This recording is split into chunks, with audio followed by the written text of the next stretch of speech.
Welcome back. You're watching Gravitas. Security forces in the valley have launched a massive manhunt to nab the 4 terrorists who attacked a bus carrying Amarnath pilgrims on Monday. Sources now telling WION that these terrorists have been trapped in the Kulgam forest range. While no one claimed responsibility for the attack, authorities in India say the Lashkar-e-Toiba was behind the strike.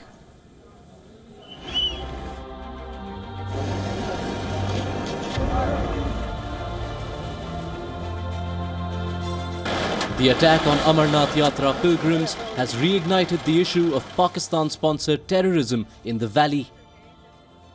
While India's neighborhood and the global community united in condemning the gruesome attack, Pakistan is still speechless. An intelligence report accessed by WION could explain Pakistan's silence. Fearing pressure from the international community, Pakistani agencies have asked terrorist groups Lashkar-e-Taiba and Hizbul Mujahideen to lie low and to deny any involvement in the Amarnath attack. This comes at a time when Indian forces have launched a manhunt for Lashkar operative Muhammad Abu Ismail, the terrorist who is believed to have planned the July 10th attack. More than 50 terror camps are presently active in Pakistan. Sources have told WION that Pakistan fears any reaction on its part may result in a hardline response from the United States or European nations. But silence hasn't helped Islamabad stave off criticism. Top American lawmaker Ted Poe, while writing for Washington Times, said Pakistan must be held accountable for its duplicity to fight terrorism.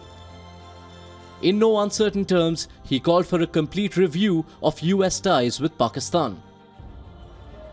Bureau Report, WION. And joining us this evening, Glenn Carl, American writer, former intelligence officer, also the author of The Interrogator. Good evening, Glenn. Good to have you on the show. 15 countries, more than 15 countries across the world, including most of India's neighbors, have condemned what happened in Amarnath. China and Pakistan, conspicuous by their silence. Is that peculiar? Well, no, it's not peculiar. Well, actually, let me change what I was going to say. I mean, Pakistan should unequivocally condemn any terrorism, of course, even if they are the ones behind it. So their silence strikes me as incompetent as well as ill-advised. I think one needs to ask some questions, and I'm not doubting the conclusions or the assessment, or in any way justifying a totally unjustifiable act. But what is the motivation for Lashkar-e-Taiba or Pakistan at this moment to do this kind of attack? It just strikes me, even from Pakistan's perspective, as a really stupid thing to do, which makes me wonder if, given the circumstances we know of the attack, if this might have been something done by freelancers, you can call them that, or people who are not under the control. Frequently that is the case. Pakistan will pay the price, and they should, but often these things happen sort of ad hoc, and some of the circumstances make me wonder if that might have been the case. Can you enunciate? What are those circumstances? Well, I'm many thousands of kilometers away, and it's certainly not a subject that I have followed closely. However, the pilgrims were not in a guarded convoy. They were off hours after the curfew, I believe. They stopped and exited the bus because there was some problem, which is that's all benign, of course. But that could then have seemed a target of opportunity to local militants or aggrieved Muslims, and who then apparently signaled the presence of these pilgrims to people who were armed. That could be what happened. That doesn't justify anything, but that would then have been beyond the control of the devious and diabolical ISI, say. That strikes me as plausible. I don't see any motivation that makes any sense for Pakistan, ISI, or even the Lashkar-e-Taiba to do this now. That's an interesting point of view. China, interestingly, has also offered to play a constructive role in Kashmir, but hasn't said anything about the attack. The day of the attack, we saw a report from the Department of Defense in the US strongly criticizing Pakistan for being duplicitous. That is one of the words they use. how should India look at this global response? Is this anything more than mere words? Because at the end of the day, this is a fight that the government of India has to fight on its own. Well, words are just empty air, aren't they? It's an easy posture to take, and it's one that really should be obligatory for every person who's civilized anywhere.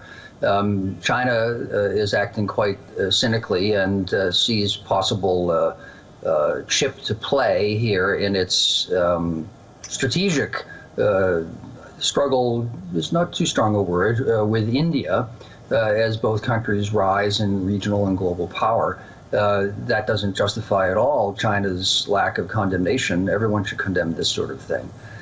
So far, words mean nothing. They're appropriate and necessary. I do think that, as we've spoken about a number of times on the program, that not just India is exasperated with Pakistan and the United States under the Trump administration, but even independent of that, has felt that Pakistan has used whatever leeway it has long ago, and times might be at hand to somehow increase the pressure on Pakistan.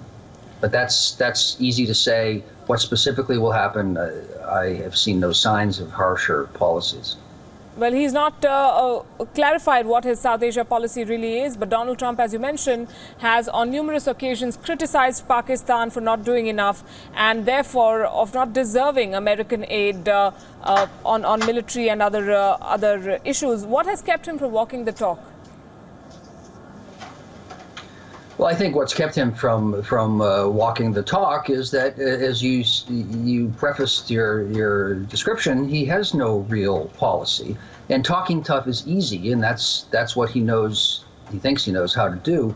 Actually, how to do something, he has no idea whatsoever, because every act has a consequence, and he will find, and probably already is finding, that if we turn the screw, we, the United States, turn the screws on Pakistan because of terrorism, which sounds straightforward, then the United States will pay a cost in what we view as necessary aid of Pakistan, from Pakistan, on other counterterrorism operations, and with respect to our efforts to bring stability to Afghanistan. So there are costs that invariably, without exception so far, have led all administrations to walk this very frustrating line of helping and being hurt simultaneously with Pakistan or by Pakistan. And I think Trump first doesn't know what to do and hasn't gotten around to trying to figure out how to do it, and is destroying the foreign policy apparatus literally of the United States so that we cannot act. Hundreds of positions are unfilled and won't be filled. And then two, when like with every other issue, Trump starts to try to deal with them, he realizes that the world is a contradictory and conflicting and complicated place, and that it's easy to talk and very hard to act. That's not a very encouraging scenario. For whatever it's worth, the White House has said this attack is an attack on the fundamental right of liberty. So, well, that's the best India's got for now. From the US, Glenn Carl, thanks very much for joining us. As always, appreciate your insights. We're taking a break. Still ahead on this show, has Donald Trump compromised American interests to win an election? Or is he just the victim of a baseless media assault?